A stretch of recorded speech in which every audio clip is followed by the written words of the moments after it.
नमस्कार, new India post में आपका स्वागत है। बात सिर्फ बिहार की करते हैं आज। बिहार में बहुत दिलचस्प मंजर दिख रहा है चुनावों को देखते हुए, क्योंकि 21 अक्टूबर को वहाँ वोटिंग होनी है। उससे पहले जो सियासी जो पारा है वो गर्म हो गया है और बयानबाजी, इल्ज़ाम तराशी का दौर चालू है। लेकिन चर्चा के केंद्र में रामविलास पासवान के पुत्र चिराग पासवान हैं, जिनको राजनीति विरासत में मिली है। और वो जनाब जो है एक तरह से नीतीश कुमार के खिलाफ डंडे उठाए हुए हैं और नीतीश कुमार के बारे में उन्होंने बहुत कुछ कह दिया है और ये तक कहा कि वो किसी से मिलना जुलना पसंद नहीं करते, किसी की बात मानते नहीं हैं, मनमानी करते हैं, इस तरह की बातें उन्होंने कही हैं। तो नीतीश कुमार के सब्र का पैमाना भी छलक उठा। प्रेस कॉन्फ्रेंस में जब वो पहुंचे तो उन्होंने कहा कि देखिए, उनको ये कोई पूछे, यानी रामविलास पासवान के पुत्र चिराग पासवान से कहा उनसे ये पूछिए कि आपके पिताश्री जो राज्यसभा पहुंचे थे, क्या वो जेडीयू की मदद के बगैर पहुंचे थे? तो खैर, इसका जवाब तो अभी तक नहीं आया है छोटे पासवान की ओर से। लेकिन बहरहाल ये जरूर है कि छोटे पासवान के तेवर चढ़े हुए हैं और उन्होंने 42 उम्मीदवारों की सूची भी जारी कर दी है और यहाँ तक कहा है कि वो हर जेडीयू कैंडिडेट के खिलाफ कैंडिडेट उतारेंगे। हर जगह जहाँ से जेडीयू कैंडिडेट लड़ेगा वहाँ उसके खिलाफ उम्मीदवार उतारेंगे, मतलब उनको हराने के लिए कुछ भी करेंगे। लेकिन भारतीय जनता पार्टी के खिलाफ वो नहीं बोल रहे हैं। उनको मालूम है कि केंद्र में नरेंद्र मोदी और अमित शाह की जो जोड़ी है और जो बीजेपी नड्डा और पूरा बीजेपी आलाकमान है, तो उनके खिलाफ वो नहीं बोले। क्योंकि ये देखिए, लोक जनशक्ति पार्टी उस पार्टी की ओर झुकते हैं जिसकी सरकार बनती है और ये हर सरकार में मंत्री बन जाते हैं। मोदी जी ने इन पर कृपा की, अमित शाह ने इन पर कृपा की। तो खैर, ये क्योंकि अब चिराग पासवान को क्या लगता है कि साहब वो बहुत बड़े नेता हैं और वो बिहार के मुख्यमंत्री बन सकते हैं, ये भी वो ख्वाब देख रहे हैं। देखिए, एक 5% वोट जिस पार्टी का हो बिहार में, क्या वो मुख्यमंत्री बनेगा? उसको क्या?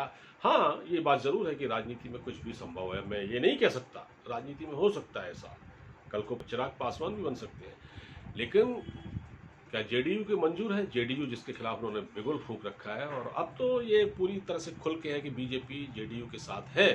और ये तो पहले ही तय हो चुका था, ये आज से थोड़ी है, तो बहुत पहले से तय हो चुका कि जब अमित शाह ने कह दिया था कि कोई कुछ भी करे, हम तो नीतीश जी को ही मुख्यमंत्री के तौर पर प्रोजेक्ट करेंगे, उनके साथ पूरी पार्टी खड़ी है।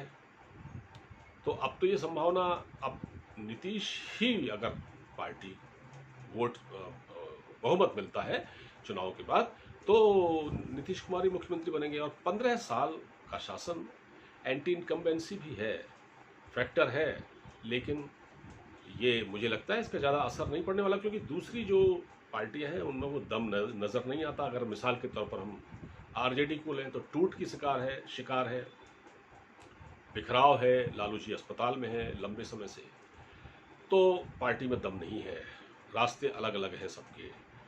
जैसे कि आपने देखा कि जीतन राम मांझी ने उनकी हिंदुस्तानी अवाम पार्टी ने जेडीयू से समझौता कर लिया। इसी तरह से एक पार्टी है विकासशील इंसाफ पार्टी, वीआईपी, और उसको भी सीटें बीजेपी ने दी हैं। और जेडीयू ने हमको, यानी कि हिंदुस्तानी अवाम मोर्चा को 7 सीटें दी हैं। तो ये सूरत हाल है। तो कुल मिला के ये है कि अब भारतीय जनता पार्टी और जेडीयू ये इनके कारण ये चुनाव जीतना चाहते हैं और एंटी इनकम्बेंसी का फिलहाल कोई खतरा नज़र नहीं आ रहा है। होगा थोड़ा बहुत, लेकिन मुझे लगता है कि क्योंकि दूसरी तरफ मामला हल्का है। और जहाँ तक एंटी इनकम्बेंसी का सवाल है, तो मैं आपको बता दूं कि पश्चिम बंगाल के मुख्यमंत्री थे ज्योति बसु। वो एंटी इनकम्बेंसी के बावजूद लंबे समय तक मुख्यमंत्री रहे। इसी तरह उड़ीसा के मुख्यमंत्री नवीन पटनायक, जो कि लंबे समय तक उड़ीसा के मुख्यमंत्री रहे और हैं अभी भी हैं। तो ये है, 2 ही लोग हैं। अच्छा, अब क्या है कि भारतीय जनता पार्टी का एक लंबा गेम प्लान है। वो लंबा गेम प्लान उनका ये है कि उनका पूरा फोकस है पश्चिम बंगाल पर। अगले साल वहाँ चुनाव है 2021 में, और भारतीय जनता पार्टी वहाँ एंट्री मार चुकी है लोकसभा चुनाव में, जैसा कि आपने देख ही लिया होगा। अच्छी खासी सीटें उनकी आ गई हैं लोकसभा चुनाव में, 18 सीटें।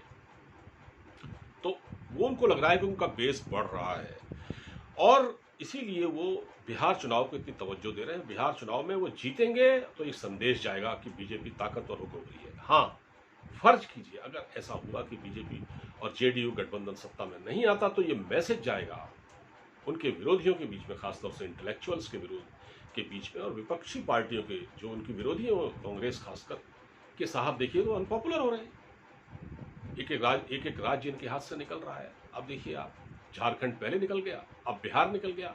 अब बिहार में इतने कमजोर हो गए हैं क्योंकि बीजेपी को नकार दिया है पब्लिक ने।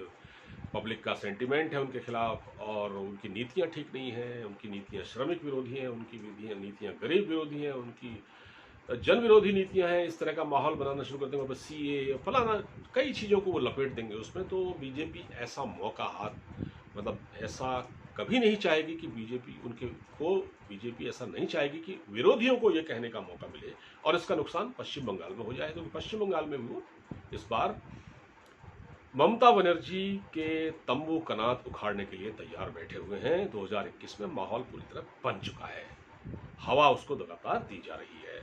तो यहाँ एलजेपी कोई मैटर नहीं करता। हाँ, पश्चिम बंगाल में चुनाव है और अगले साल चुनाव है, और अभी ये चुनाव है, तो इसमें चुनाव के बाद फर्ज कीजिए कि मान लो 1% अगर सत्ता नहीं मिलती इनको, यानी बीजेपी और जेडीयू को, तो क्या होगा? स्थायी दोस्त और दुश्मन राजनीति में होता ही नहीं है। राजनीति में कोई स्थायी दोस्त और दुश्मन नहीं होता, सब परिस्थितियों पर निर्भर करता है।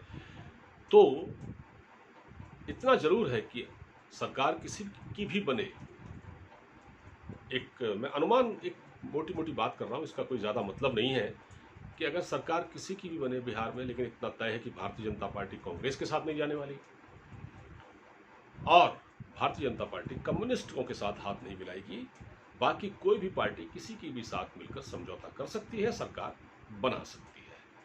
और जो एनडीए के नेता हैं, खासतौर से सुशील मोदी, ये पहले ही कह चुके हैं, वो चिराग पासवान को मैसेज दे चुके हैं। देखिए, यानी कि एनडीए में वो रहेगा जो, मतलब हालांकि पासवान की पार्टी इस बार चुनाव नहीं लड़ रही बीजेपी के साथ, वो अलग है, उन्होंने गठबंधन नहीं किया, अकेले दम पर जा रहे हैं, वो अकेले ही दम पर एलजेपी चुनाव में जा रही है। लेकिन उन्होंने साफ कह दिया था कि भारतीय जनता पार्टी, यानी कि जेडीयू और बीजेपी, यानी कि जेडीयू और मोदी जी, यानी ये दो जो दल चुनाव लड़ रहे हैं मिलकर,